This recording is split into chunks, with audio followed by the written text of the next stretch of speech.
everyone, welcome back to my channel. I'm so glad you're here. My name is Miss Natalie and I am a kindergarten teacher on a mission to empower you to confidently navigate your child's education. Before I really dive into it today, I need your help to subscribe below, turn on those notifications so you know when I put out my new weekly videos.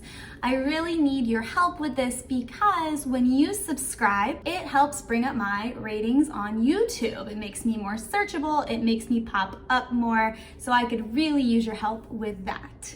You might see here, I've got my palm tree shirt on, I've got my tropical earrings, and that is because I am holding on to every last bit of summer that I can. I love summer break. I am in absolute denial that we are going back to school soon. Hey, Miss Natalie, are we in Egypt right now? No, because we are in denial. But I know you all have to start thinking about it because it is time to get those school supplies. So when you are looking at that school supply list, which I hope you have, do not start buying school supplies without it. Don't go overboard. Follow the list. Teachers have taken time to make these lists for a reason. Don't think that you need to go over the top and buy extra stuff to impress them. You're just going to be spending your money, and there's no promise those materials will be used throughout the year. A lot of teachers ask for very specific brands, types of supplies, or colors of things. And this is because they rely on a uniform look for their classroom. For example, my students take home their red folder every day, but once a week they take home the yellow folder. And I try to make all those things look the same, because what happens sometimes is everybody has a red folder except for that kid who had to have the Spider-Man folder, and now he's being difficult. And so I have to go over and teach him extra special that when I say red folder, what I really mean is Spider-Man folder, but just for him. So you better remember this because we do our red folders every day. So if you can do the uniform thing, your teacher will probably be really happy. When you're doing the school supplies, extra supplies are nice, but they are not necessary. So if you have room in your budget to get 8 glue sticks instead of 2, sure, your teacher can always use a donation because there are going to be kids that come in missing the supplies. I do like to do things communally in my classroom, so it just helps me a lot to have extra things. When it comes to brands, I do think that the more popular brands are preferred. So I love a Ticonderoga pencil. Most teachers really prefer these. They have the best erasers and they sharpen the best. I have to do huge amounts of sharpening at the end of the school day, and these ones always sharpen evenly. Mwah. I like Elmer's glue, the name brand, but that said, if you're coming in with something else, glue is glue.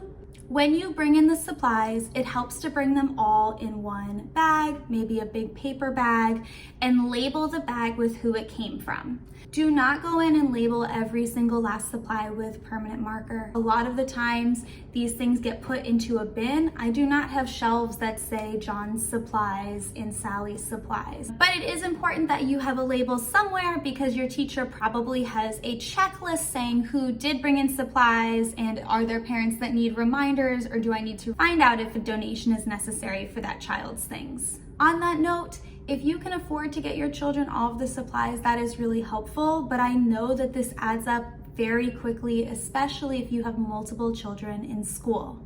So if you feel you cannot afford all these supplies, your teacher will work with you. Teachers are very crafty, and we know that all children deserve a public education.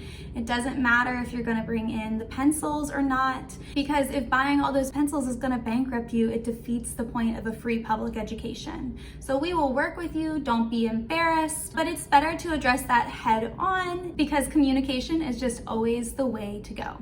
On the other end of that spectrum, if you're looking to treat your teacher or you have a little extra room in your budget, you can always ask the teacher if they have a wish list. Some extra things that I always need and love: extra whiteboard markers, extra whiteboard erasers, Flair pens are some of my favorite. Ooh, let me get them. I love my Flair pens. This is my home set of Flair pens, and then these are my home set of the scented Flair pens.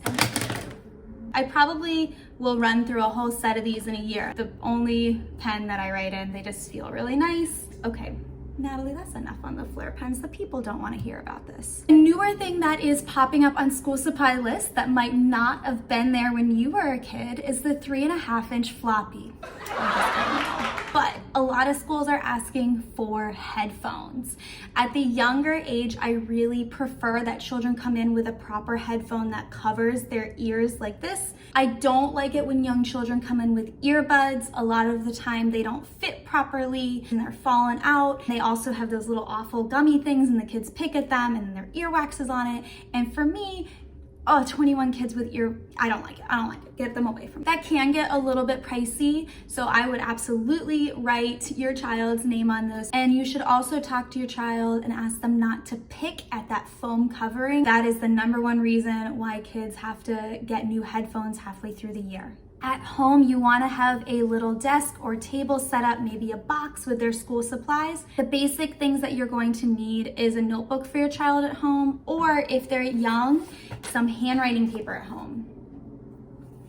This you can print off online, or you can order packs of it in stores. Size scissors and a glue stick at home. You'll also want your own set of pencils, erasers, and a pencil sharpener. I can't tell you how many kids I have that tell me they don't have a pencil sharpener. It seems to be the #1 thing families forget for themselves. You'll also, of course, want a set of crayons at home for your child. A tip that I learned from a parent is to have an extra poster board on hand for last-minute projects.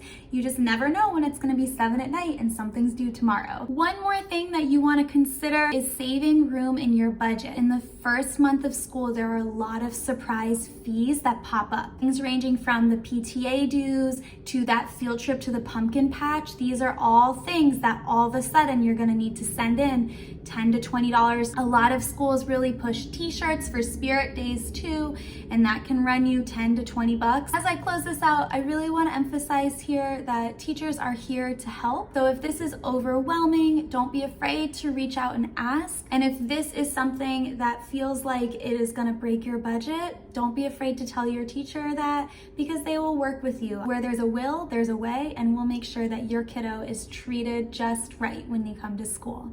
Thanks so much for watching. I would love it if you shared this with one friend so you can talk about that school supply struggle together, and make sure that you subscribe below. My name is Natalie and this is Primary Focus. See you next time.